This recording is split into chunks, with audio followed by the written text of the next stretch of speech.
90's kids are back. Do do do do do do do do do do. I know that's from something, I just don't know what it is, or maybe I just made it up in my dreams and thought it was legit, I'm not really sure. Either way, it was a great start to the video, so I really do commend myself. But the show Forensic Files that I've mentioned that I binged back in the day is filled with cases from the 90s that went unsolved. Then they were obviously later solved because of forensic advancements, but it just made me realize how many cases happened in the 90s that we just didn't even know how to handle. What is up, you guys? Hope you're having an awesome day. I'm your host, Eamon Hassan, and welcome back to another video. And I just wanted to remind you guys about the $1,000 giveaway. Go follow Landon and Most Amazing Top 10 on Instagram. Tell us what you'd spend the money on and tag 3 of your friends. The plan was to give out $5,000 and we've already given out $2,750. The giveaway ends on the 29th, so get going. Get on it right now. But without further ado, let's just get into the video. These are the top 10 true scary stories from the 90s part 2. Starting us off with number 10 is the freezer. January 26,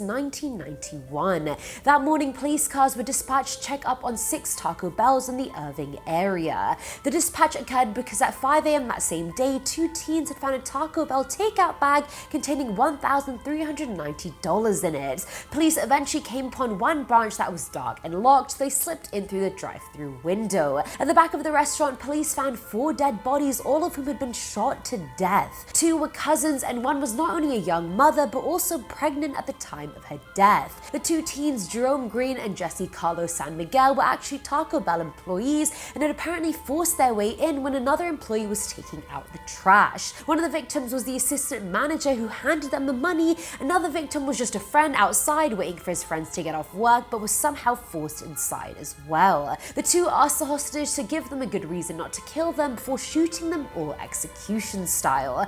Green and San Miguel were charged with the murder, and San Miguel was given the lethal injection in 2000, and Green's release date is currently 2043. Coming in at number 9 is The Window, October 16th, 1991. Former merchant mariner George Hennard drove his Ford Ranger pickup right through the front window of a Luby's cafeteria. At first, diners thought it was an accident, but soon realized they were wrong when George stepped out of the truck with a pistol and began to open fire. Having had a history of making super misogynistic threats and calling women vipers, George was firing at the women more than the men. He was even dragging customers out from underneath tables and then shooting them point blank. This whole massacre went on for about 12 minutes before he was shot multiple times by responding policemen.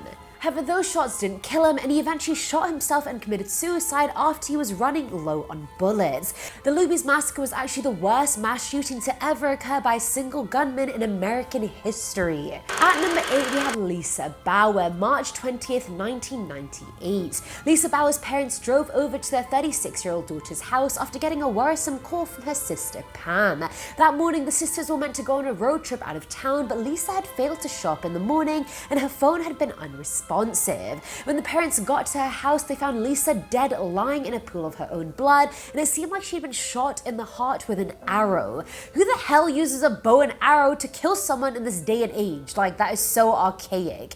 Either way, for some backstory, Lisa was divorced with a son, but her ex-husband was not in their lives. Investigation showed there was no forced entry into the apartment and nothing was stolen. The arrow used to kill her was believed to be shot out of a compound bow, but that's still very strange. She had no known enemies, but a murder like that just didn't seem random, and the case till this day is unsolved. Filling number 7 slot is DENNYS. I've been to DENNYS at 2 a.m. way more times than I'd like to admit, but oh my god, their shakes are insane, you guys. But also, one milkshake is 1,000 calories, so I mean, I'm not trying to have most of my caloric intake for the day through one milkshake, but I mean, I have done it in the past, and I don't regret it. Sue me. Either way, let's get into it. February 3rd, 1996. 38-year-old Cyrus Salehi was working the graveyard shift at an LA DENNYS and had also recently acquired partial ownership of the Reseda location. Late that night, 20-year-old Ruben Lopez walked into the restaurant with a gun. It was a robbery. Cyrus completely complied and handed over $400 from the cash register,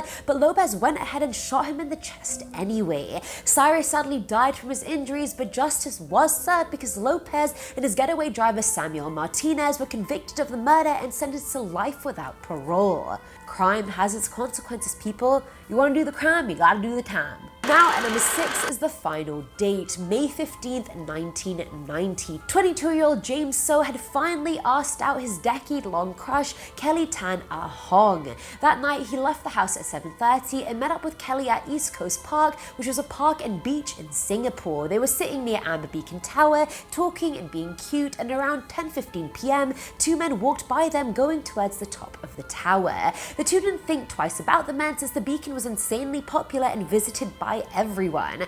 At 10:30, the men, now wearing masks, attacked them from behind. One of them stabbed James in the back while the other stabbed Kelly in the neck. She tried running to the ground floor to get away from the man, but when James found her, she was already bleeding out. He couldn't pick her up as he wasn't strong enough, so he ran to the Singer Inn, a nearby restaurant, and asked for help while being covered in blood and eventually passing out. By the time he woke up in the hospital, he was told that Kelly had died before any help could arrive. No weapons were found and the men were never identified. Imagine waiting a decade to ask out your crush for that to happen on your first date. I can't even imagine. Coming in at number 5 are the rappers. September 7th, 1996. Infamous rapper Tupac was in Las Vegas celebrating a business partner's birthday. That night, Orlando Anderson, a suspected Southside Compton Crip, was spotted in the lobby of their hotel after trying to steal Tupac's Death Row Records medallion a few days prior. The rapper weighed his mate to Club 662, and around 11 p.m. Tupac's car was stopped by police because of loud music and no license plates. The plates were later found in the boot of the car and the rapper was let go without a ticket. 15 minutes later, at a red light, a Cadillac pulled up next to the car and someone shot inside it with 4 bullets hitting Tupac. He died of his injuries 6 days later. The Death Row label had been feuding with their biggest competitor, Bad Boy, for a very long time, and 6 months later, one of Bad Boy's rappers, Biggie Smalls, was shot and killed just like Tupac. Both rappers had been friends when both of them were under Bad Boy, but he switched over to Death Row Records after he went to jail. The feud was bad enough that people somehow suspected that Biggie had somehow been involved in killing Tupac, but he had a solid alibi, so in the end, both cases stumped the police.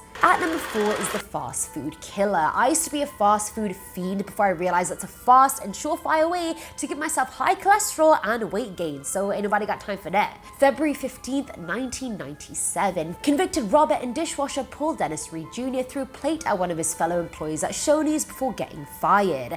The next day, Paul went on a fast food killing massacre. He made his way to Captain D before it opened for the day, and I'm guessing he targeted it because that was owned by Shoney's as well, and he used to work there. There, he robbed the place and shot the manager Steve Hampton and an employee Sarah Jackson. A month later, he ambushed 4 McDonald's employees, shooting and killing them all. A month after that, he hit a Baskin Robbins in Clarksville, Tennessee. First, he kidnapped 2 of the employees and then later killed them in Dunbar Cave State Park. And then, in a plot twist turn of events, a month after that, Paul stood in the same Shoney's that fired him, asking for his job back. He attempted to kidnap his ex-boss at gunpoint, but was eventually arrested and outsmarted. He was sentenced to death 7 times over, but died through natural causes in 2013. That's like continuous months of just fast food killings.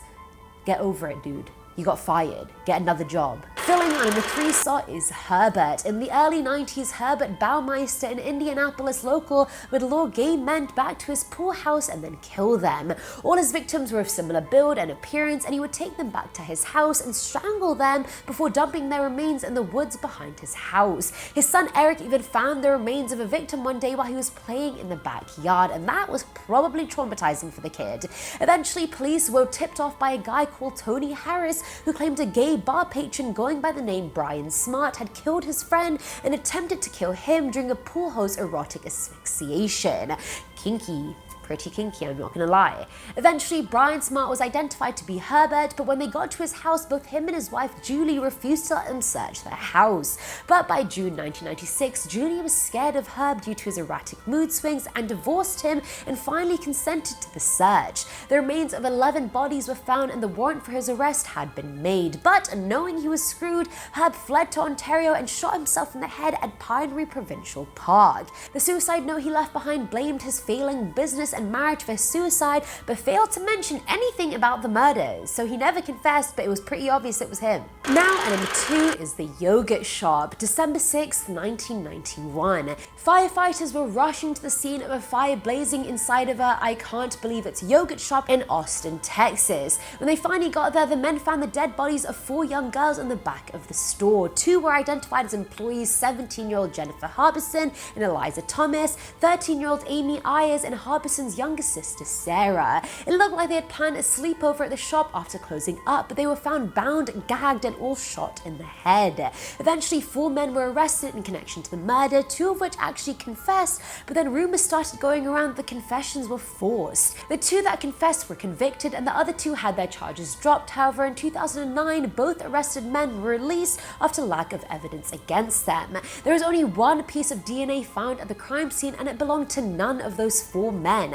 Most of the evidence was most likely lost in the fire, and therefore the culprit was never found and never brought to justice. And finally, at number 1 is Brown's Chicken. January 8th, 1993. Robbers had taken a Brown's Chicken and pasta located in Palatine, Illinois. Before doing anything drastic, they thought they should have a quick bite to eat, so they just sat there chewing on some chicken before making any rash decisions. The robbers then forced 7 employees to walk into the freezer at gunpoint. Hours later, after the robbers had taken off with $2,000, police found the bodies of the owners as well as 5 employees shot to death at the eatery.